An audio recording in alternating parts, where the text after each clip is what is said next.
छठ पूजा कार्तिक शुक्ल षष्ठी से कार्तिक शुक्ल सप्तमी तक मनाया जाने वाला 4 दिनों तक चलने वाला पर्व है। यह पर्व दिवाली के 6 दिन बाद मनाया जाता है। छठ पर्व मुख्य रूप से उत्तर भारत के राज्य बिहार, झारखंड, पूर्वी उत्तर प्रदेश एवं दिल्ली में बहुत ही धूमधाम से मनाया जाने वाला पर्व है। छठ पूजा में सूर्यदेव और छठी मैया की पूजा व उन्हें अर्घ्य देने का विधान है। छठ भारत में वैदिक काल से ही मनाए जाने वाला बिहार का प्रसिद्ध पर्व है। षष्ठी तिथि के प्रमुख व्रत को मनाए जाने के कारण इस पर्व को छठ कहा जाता है। इस दौरान व्रतधारी लगातार 36 घंटे का व्रत रखते हैं। इस दौरान वे पानी भी ग्रहण नहीं करते। छठ पर्व का प्रथम दिन, जिसे नहाए खाए के नाम से भी जाना जाता है, इस दिन सर्वप्रथम घर की सफाई करके उसे पवित्र किया जाता है। उसके उपरांत व्रती अपने निकटतम नदी अथवा तालाब में जाकर स्वच्छ जल से स्नान करते हैं। व्रती इस दिन सिर्फ एक ही बार खाना खाते हैं। तला हुआ खाना इस व्रत में पूर्ण रूप से वर्जित है।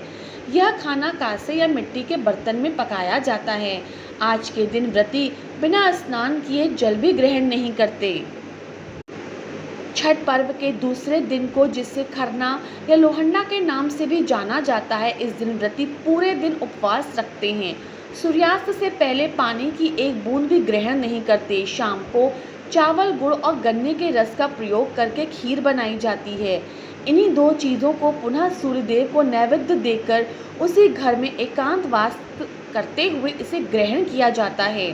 सभी परिवारजनों, मित्रों एवं रिश्तेदारों को प्रसाद स्वरूप खीर रोटी दी जाती है। इस संपूर्ण प्रक्रिया को खरना कहते हैं। इसके उपरांत व्रती अगले 36 घंटों के लिए निर्जला व्रत धारण कर लेता है। मध्यरात्रि को व्रती पूजा के लिए विशेष प्रसाद रूप में ठेकुआ नाम का पकवान बनाते हैं। छठ पर्व के तीसरे दिन, जिसे संध्या अर्घ्य के नाम से भी जाना जाता है, पूरे दिन सभी परिजन मिलकर पूजा की तैयारी करते हैं। छठ पूजा के लिए विशेष प्रसाद जैसे ठेकुआ, चावल के लड्डू बनाए जाते हैं। छठ पूजा के लिए एक बांस की बनी हुई टोकरी, जिसे दौरा कहते हैं, पूजा के प्रसाद फल डालकर देवकारी में रख दिया जाता है। वहाँ पूजा अर्चना करने के बाद शाम को एक सूप में नारियल, 5 प्रकार के फल और पूजा का अन्य सामान लेकर दौरा में रखकर घर का पुरुष अपने हाथों से उठाकर छठ घाट पर ले जाते हैं।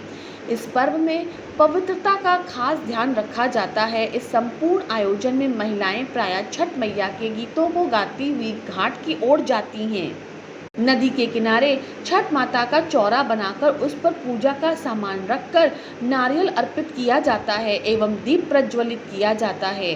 सूर्यास्त से कुछ समय पहले पूजा का सारा सामान लेकर घुटने तक पानी में जा खड़े होकर डूबते हुए सूर्य को अर्घ्य देकर 5 बार परिक्रमा की जाती है। चौथे दिन उदयमान सूर्य को अर्घ्य दिया जाता है। सूर्योदय से पहले ही व्रती जन घाट पर उगते सूर्यदेव की पूजा हेतु परिजनों के साथ पहुंचते हैं। संध्या अर्घ्य में अर्पित पकवानों को नए पकवानों से प्रतिस्थापित कर दिया जाता है, परंतु कंद मूल फलादि वही रहते हैं। सभी नियम विधान सांध्य अर्घ्य के समान ही किए जाते हैं। छठ पूजा के अनुष्ठानों का उद्देश्य ब्रह्मांडीय सौर ऊर्जा जल सेक के लिए भक्त के शरीर और दिमाग को प्रेरणा देता है। केवल सूर्योदय और सूर्यास्त के दौरान ही अधिकांश मनुष्य सुरक्षित रूप से सौर ऊर्जा प्राप्त कर सकते हैं। यही कारण है कि छठ पूजा के त्यौहार में देर शाम और सुबह जल्दी सूर्य को अर्घ्य देने की परंपरा है। प्राचीन काल में ऋषि उसी तरह की प्रक्रिया का उपयोग कर रहे थे, जैसे हम छठ पूजा के दौरान किसी भी प्रकार के ठोस या तरल आहार के बिना करते हैं।